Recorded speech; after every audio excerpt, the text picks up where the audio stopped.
Welcome to With Grace. I'm your host, Octavia Cormier, and this season, we are talking about what it means to be a whole person, even through the transitions of life.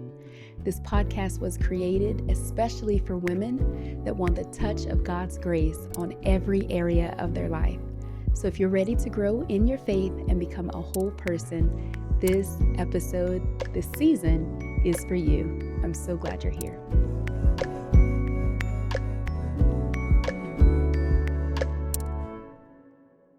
This morning, we have Charaia Rush with us. Thank you so much for being on the show. Yeah, thank you for having me. I'm excited. Absolutely. Charaia, I just love you so much. I think that you are just such an incredible woman. We laugh together, we joke together, we love fashion, we love Jesus, all the different things. And so I admire you. You wrote your first book. Second book is coming out. Yes, ma'am. You're a mama. You have your own career. You are serving at the church. You have a very, very full life. And so thank you for pausing to come Yes. on the show today. Yes. We are, of course, talking about being whole. And I think in order to be whole, we have to be able to reconcile where we're at, even if it's not where we want it to be. And so you made a post on social media and a blog, and I read it and it moved me. And even in preparing for this episode, I read it again and I was in tears again because I'm like, man, life does not always deal cards that we want. It doesn't always look the way that we thought that it would look. And sometimes there's not just one season of that or two seasons of that. Sometimes it can be an extended time. And so I wanted you to come on the show and let's talk about this. The title of the post was Sentences for Living the Life You Never Wanted. Mm-hmm. The life you never wanted. Even though you're a believer, even though you're serving Jesus and you're doing the things the way that he's called you to do them, life doesn't look the way that you thought that it would look in this season. And then there's a particular line you say, there's a sacred kind of bravery in making peace with what you didn't choose. Can we talk about that? Yeah. I think I wrote that kind of in the aftermath of some of the stuff that I'd gone through, but just realizing that in so many ways, like I was still living in the reality that life just didn't look the way that I was hoping it would. And I think that on the one hand, that my divorce was kind of like, okay, life is going to look different. Sure. But I think after a time, you kind of get in this place where your hope is in the fact that like it'll change at some point. Like someone will come, or I don't know, just your life will look better and look kind of the way that you want it to do. You kind of get a second chance. And it was a regular day and I was like, life is still not where's my Hallmark moment, but it's still not there. And so I just wrote that because I think that a lot of us are living in that reality, and in some way, many of us are living a life that we didn't really think we'd be living. It doesn't have to be this huge divorce. It could just be the job we didn't get, or the family we don't have, or the friends in the community that we haven't achieved or, had yet. And so I think we all have remnants of that in our lives. So I was just writing that to encourage people that kind of holding that quiet grief in their heart. And how do you think that affected your wholeness? I think we don't talk enough about this idea of ambiguous grief. It's not like someone has died and you're dealing with the aftermath of living after someone has passed away. The type of grief that's just like the person's living but you're not attached anymore, or the thing has died, the career has died, the dream has died. And so I think in a weird way, learning how to fold that grief into my life is what helped me have a better understanding of wholeness. I think for the longest time, I believed that being whole meant ripping that page out of my book and trying to progress or go on as if it never happened. And just like, that was just a bad place. And I'm just kind of putting white out to that page. and learning that grief is something that gets kind of baked into our life. I saw an analogy, and it wasn't about ambiguous grief, but it still felt applicable. And it was like the butter that we put in like the bread, and it just gets baked into the bread, and you fold it in, and you fold it in. And in so many ways, that is how grief is in our life. We have to fold it in to our lives, and realize that we may still have that sting. It may still prick us, but it's not a bad thing, and it kind of adds to our story. And there's a portion of wholeness that comes from choosing to let those hard chapters stay in our story. Sure. That's such a beautiful analogy. I'm thinking of baking a Yeah, cake. yeah, In my head, I see it. And it makes me wonder, do you think that whenever you fold grief into your life, that maybe it's dispersed, so it's not all like just one heavy punch, which right, makes it harder to process, harder to continue to move, continue to grow? Because I think about, if I'm butter in the right, bread, you don't right. just bite in the bread and there's one big hunk of Exactly, exactly. butter in there. You have to let it get baked in, and I think it gets baked into our lives just by learning to live with the disappointments. And even in Christian culture, I don't know if we do the best job of like knowing how to deal with disappointment. We Sure. either kind of get really hard and we're just like, I'm just going to keep showing up, but just God needs to know I am mad and I Yeah. am disappointed and I'm not going to talk to him about it. Yeah. Or we go to this other side where we just pretend that everything's fine. Oh, I was really deeply disappointed, but I'm just going to act like it was not that big of a deal Sure. because I feel like that's what God wants me to do. I feel like that's how God wants me to respond.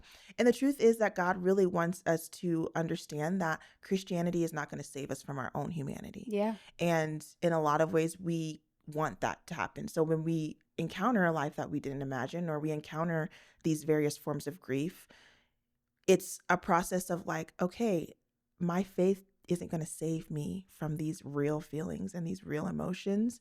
And you just, that the folding is like that process of like, okay, God, I'm inviting you in here. I remember for the first probably like maybe 2 years when my anniversary would come up, I wouldn't necessarily remember it. Like it would be fine. And then the date would come and my whole day would just be like kind of weird because the body remembers, And I think about how it wasn't this like, I'm just going to face my grief and then it's going to never bother me again. Just realizing like, oh man, like I'm going to have to kind of sit with this kind of sorrow on this particular day. Sure. For however long I have to sit with it. Yeah. And now, X amount of years later, I don't necessarily feel anything on that day, but I didn't get to determine that Yeah. timeline. And so I think it is, like you said, it's not this like, I'm just going to tackle it head on. It's this like slow work of letting the Spirit saturate those really tough places, and inviting him into those rooms that we're kind of like, you don't get to be there. Sure. I'm just going to deal with it myself. And the Holy Spirit's like, if you just let me in, like, I'm Yeah. not saying it's going to get easier, but I'm saying you have my witness, I'll be with you. Yeah. But, Yeah. and I think that that's a better promise than like, it gets better. It's Sure. just like, you get me. Yeah. Ooh, okay. This is We're just good. going there. We are going there. I think that's so important because even as a pastor, I preach a message and invite people to say yes to Jesus. And I think sometimes people think, oh, well, then that's going to excuse me from the troubles of life, when in fact it doesn't at all. And then we have the opportunity to let him sit in it with us so that we don't have to be alone. We don't have to figure it out ourselves. Or we can do the, I'm good. Right. God has healed me. Everything is great. And then back to your analogy again, I think how bread tastes better with butter that has been dispersed evenly throughout, I think about, I love the flavor of rosemary. Oh. I don't know if I do. Maybe in dressing. I don't know. I'm like trying to think, what does that taste like? I really enjoy rosemary. Okay. Okay. Like even on my fries, just a little sprinkle. Okay. I'm going to have to get some and just taste it. Okay. But let me strong. warn you, Okay. it is very strong. So I bought organic rosemary seasoning, and I was putting it on, I don't know, something, I don't remember. And I thought, "Ugh, it's too much. Too much. Maybe I should have got a Okay. powder form so then it can like, Right. it's not just these big leaves of it. And I think about the dishes that I like with rosemary. Mm-hmm. It's just sprinkled out evenly. Mm-hmm. So the more that we fold it into our lives, the Mm-hmm. pain, it can actually become something beautiful. Right. Yeah. And you can't force that. I Yeah. think sometimes we're like, I'm going to make this into a testimony. It's like, girls, just sit down. Okay. Just relax. Let the story unfold. You don't have to force that. So that's why I like that analogy, is because I think sometimes we're like, I have to turn my pain into purpose. I have to turn this into a testimony. And there will come a time for that. But that's not the main goal. Like, it's Yeah. to find God, it's to find Him in that story. It's almost like we're like pimping it out. Girl, don't get me started, because it is true. We're Like, we're pimping our pimping out our pain. pain. And it's easy. I think it can turn into this cycle where you're like, okay, I'm going to tell people my pain before it's truly been healed or Yes. processed. And then people are like, I totally relate. But then it's like when you're in your room and the lights are off and it's quiet and it's like, oh, but I still have to sit with this. Hmm. There's no amount of, girl, I feel you. I relate. Thanks for being vulnerable. That's not, I don't get to tuck myself in with that. I still have to face my own life. Sure. And so it's true. Like, if we're not careful, we can just pimp it out. Let's not pimp our pain. Let's not pimp our pain.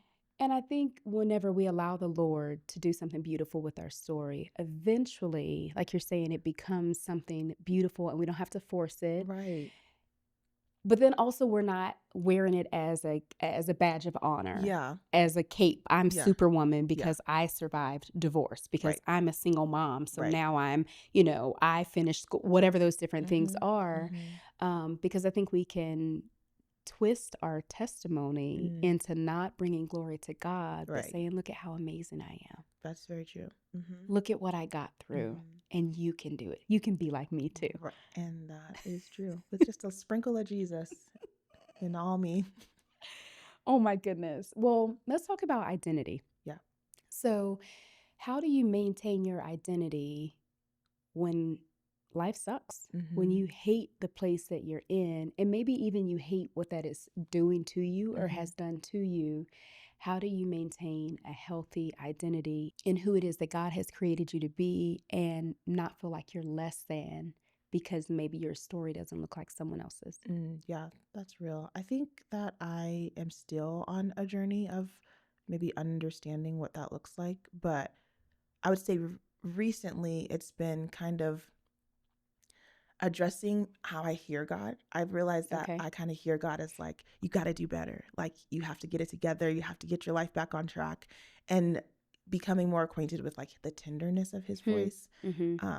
And I think too, this may sound, I don't know if sounds right, but leaning into your own life, I Mm-hmm. think, is where for me I found my sense of identity. Because I Okay. think if you're not careful, you can look around and be like, well, my life doesn't look like this. Or even other single moms, like, I don't co-parent, so my life, I don't get the same liberties as other people. Sure. And I think if I were to put on what I would assume people are thinking about me, then I'm like, oh my gosh, I'm less than, oh my gosh, but I think the more that I've just leaned into my own life, like, okay, is this what I would have wanted for myself? No. But I also have to believe that, like, God is working it all Yeah. together, and that my identity was tied to this life. It was tied to being a wife. It was tied to belonging to someone. Mm-hmm. And it took kind of breaking that down and deconstructing that, Yeah. so that God could show me my true identity. And it's like, your identity actually isn't connected to your life. Like, it's connected to me. Mm-hmm. And that's what you have to kind of face when your life blows up. It's like, oh, I actually had built so much of my identity and my Yeah. who I am on this life that I wanted, or Yeah. the career, the job, the church, even like Sure. the community, the spouse. And so when it all falls apart, you really have to face the fact that, oh, my identity actually wasn't in the right thing. And so I think it was less of like, okay, God, like take my identity from this to this, and more like, oh, okay, I actually didn't have my identity in you at all. And now I'm going to start that process of like, okay, I'm your daughter, and that doesn't change. Yeah. Whether my life looks this way or that way, like I'm always going to be your daughter. Yeah. And what does that look like in the context of my life now? Instead of how do I obtain this identity of a wife again? And just keep it real. Like, I don't know if I've had to just kind of like, okay, I'm just letting that go because I'm his daughter, not just Yeah. but I am his daughter. And Yeah. what does that look like? And as a mother, as, you know, an employee, as someone at church. So it's kind of been more like that, I would say. I think that's so important because even as a wife, great, I have that title, but am I still connected as his daughter first? Right. And am I living my life through that lens, through that vehicle, or is it because I'm a wife, I'm a mom, and now I'm overwhelmed and, you know, all of these different things, or is it, no, I'm a daughter first, and then out of that flow these other roles. And I love you saying you had to lean into yourself, because it's hard to find joy in something that I'm not truly connected to and a part of. So if I'm just here trying to get to the next season, I'm probably not going to have much joy. And you have 2 kiddos. And so I would say you don't have the liberty to just wallow in it. Yeah. If you want your kid's story to look different. Meaning you're not painting the sad picture for them and that we're never going to get through it. And I remember you taking your kids on vacation to California. And I was like, yes, that's so amazing. Yeah, it was so fun. And so I think even just leaning into that, not saying, well, we're going to wait till I get married again and then we'll go on vacation, or I'm just going to go on vacation with my girls, # girls night out. It's like, no, I'm going to lean into my current season. I'm going to love my kids well. I just love, I'm not a stalker, but I do love just watching your pictures of you and the kids and decorating your house and thrifting and all of these different things, because it's like you're so dynamic. There are so many pieces to who you are, and it doesn't feel like you're caught on one. Yeah. Or you're snagged on one and that's your total focus. But it seems like you really are learning to love the life that you have right now. Absolutely. And embracing what God has deposited in you for this season. Right. And I think if we don't do that, then we can't enjoy the next season, whether that's marriage, a business, or moving, whatever those things are. If I don't grasp what it is that I'm supposed to get out of this season, then that next season is going to be lacking. And I don't think I'll truly enjoy it. Yeah. You'll just be going to the next best thing, or waiting for the next best thing. Yeah. And there'll still be pieces that it's like, come on, let's go around again until you get these pieces. Right. It's very true. So I feel like you have learned not to postpone joy until you get into the season that you want to be in. You're like, no, I'm going to embrace it here. Yeah. I'm going to find it here. And and then it'll be there too, I think. Yeah. If you can find it in the hard, then it'll be there in the good. What have you learned about God in the middle of this? So many things. I think that just that he is near and he doesn't need me to like perform or have it all together to kind of approach him. I'm like the oldest daughter, so I'm very like, I'm just used to having everything figured out. And I felt such a different sense of shame, like with my divorce, because I was like, I'm supposed to be the oldest. I'm supposed to be showing the way. And there were so many other family things that were happening at the same time that I felt like my relationship with God had to come into this, like, okay, I'm just going to do like the duty. Yeah. And it was really hard for me to just connect with him. Like, I'm struggling. Like, this is hard. This sucks. I always felt like I just had to be like, well, you know, at least I have my kids, and kind of just go into that persona that we talked about earlier, where it's like, I am deeply disappointed and I'm low-key mad at God, because what do you mean? Like, what do you mean? And I'm dealing with all of these emotions that feel like they're going to threaten my faith. And I don't know if I can bring those to God. So I'm just going to be like, okay, what I'm just are going to those? I think like just the anger. Yeah. And Because if I'm being honest, it's like, okay, I grew up going to church, and I was like, don't even look at a man or you're turning to stone. And so you don't do that. And then it's like, okay, but just save yourself for marriage. Yep. So you save yourself, you get married, because my ex-husband was like my first everything. And so it was like you follow the kind of rules. You follow the rules. Yeah. And it is this, if we're not careful, like this prosperity, another form of this prosperity gospel. Like you do all these things, you'll get this life. Yeah. You save yourself for marriage, you get this wonderful husband and family, and nothing's ever wrong, and your marriage is beautiful and great. And so when it all fell apart, I was like, so what did I could have been out in these streets for what am I doing? And there was a period of just like, I was rebelling, of just like, is this even worth it? Like, what am I even serving the Lord for? Because I followed the rules and it didn't work out. And so to me, I was like, oh my gosh, like, what if I lose my faith? Like, what if I lose, the one thing that I felt like made me who I was? And the Lord was just like, it's okay.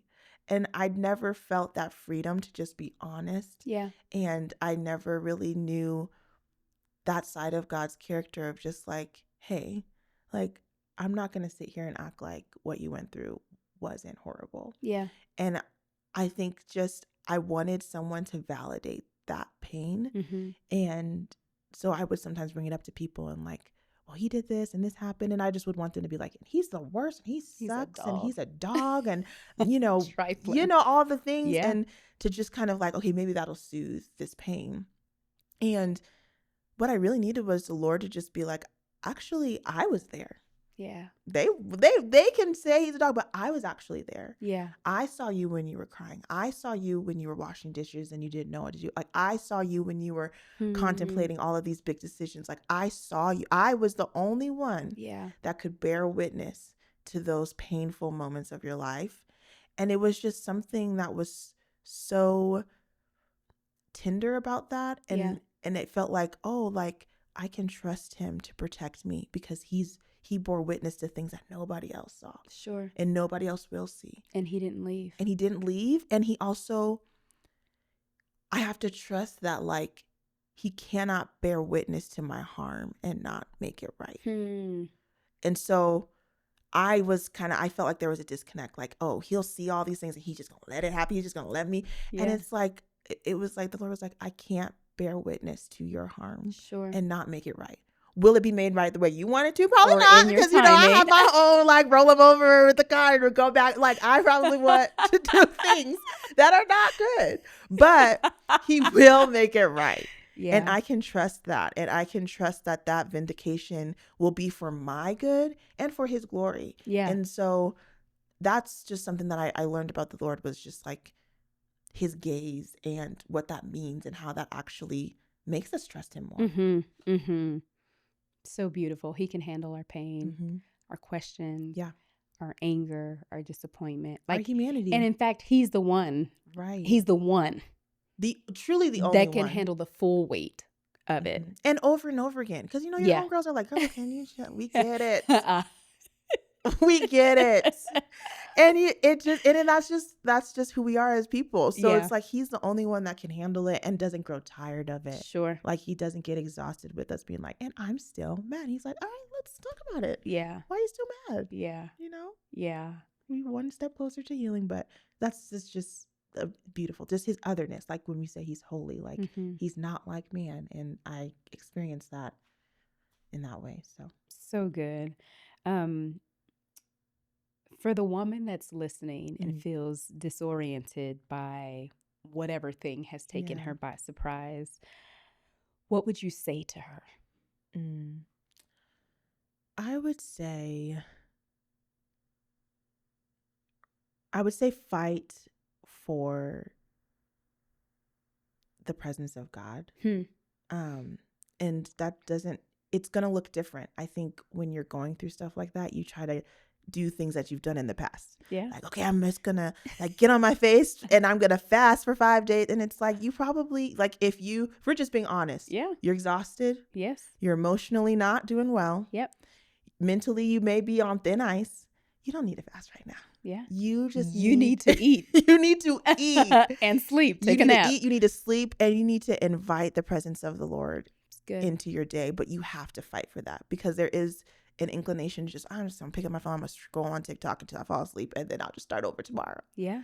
And that habit of just like, I'm just gonna avoid this. I'm just gonna avoid the Lord because I'm not trying to go there. Mm-hmm. And so I think I would say to her, like, fight for his presence and find him where he wants to be found in this season.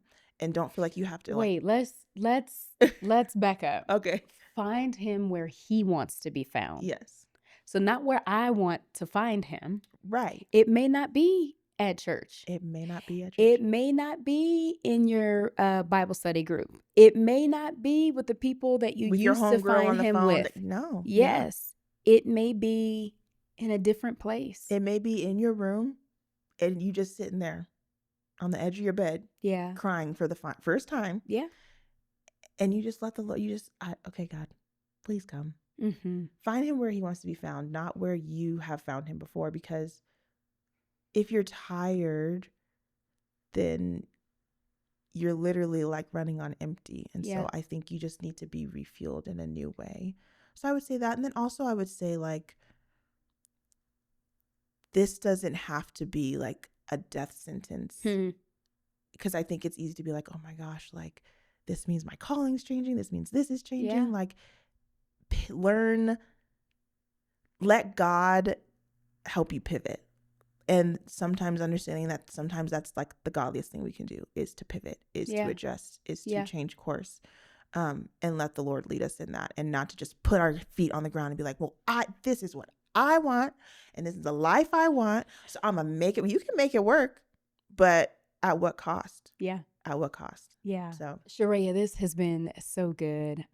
Obviously, this show is with grace, and I would love to know what part of your life is requiring more of the grace of God. Yeah, I would say parenting, specifically my son, just because I'm realizing that, he's a boy and I am not a man.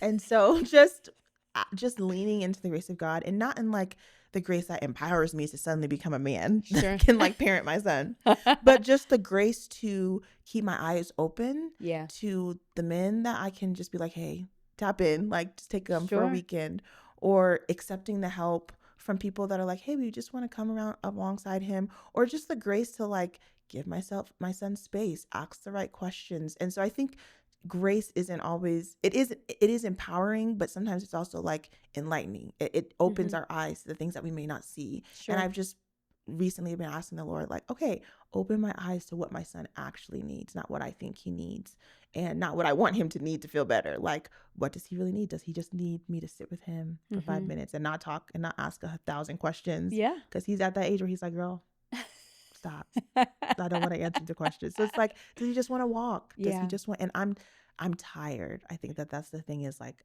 I work full time. So when I come home, it's like dinner, bath, go to bed. And sometimes he's like, can we go on a walk? And I'm like, I really just don't want to. Yeah. But God empowering me to be able to meet my son where he's at, and like be the parent that he needs me to be, even when I'm really, really tired. So I think just parenting, and like Stella, just like, Lord, she's just my bundle of everything, like on 1,000 all the time. Yeah, bundle of all of the things. So just like, okay, God, give me grace to like parent her, and like not extinguish her fire, but like help her. Okay, how do we contain this? How do we stay kind and and bold? How do we stay fiery, but also like considerate of people? And so that's been, I don't know if that it'll ever not be parenting, the grace.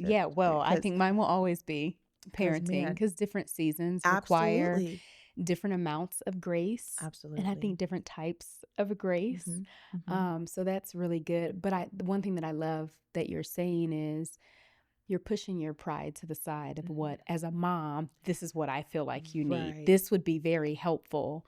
And I think even in being a single mom, it can maybe feel pressure to like, I should know the answer. Right. So this is what, but to say, okay, God, I don't know what I'm doing. Absolutely. I'm not a man. I'm just a teen mom. I'm just a girl.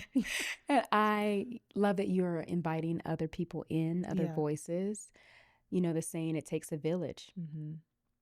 Yeah, I'm like, Lord, put all the right people in Yeah. my village because I Yeah. know that I can't do this on my own. They need more than just what's in me. And Absolutely. I think as moms, we can become prideful and think, I am every woman and I have Right. everything that you need. But it's like, actually, I You don't. don't. Yeah. And Yeah. you're okay with acknowledging those deficiencies and then allowing the Lord to fill those. Yeah. For sure. It's Absolutely. beautiful. Well, Charaia, thank you so much for being on the show today. Thank you for And having we'd love me. to have you again.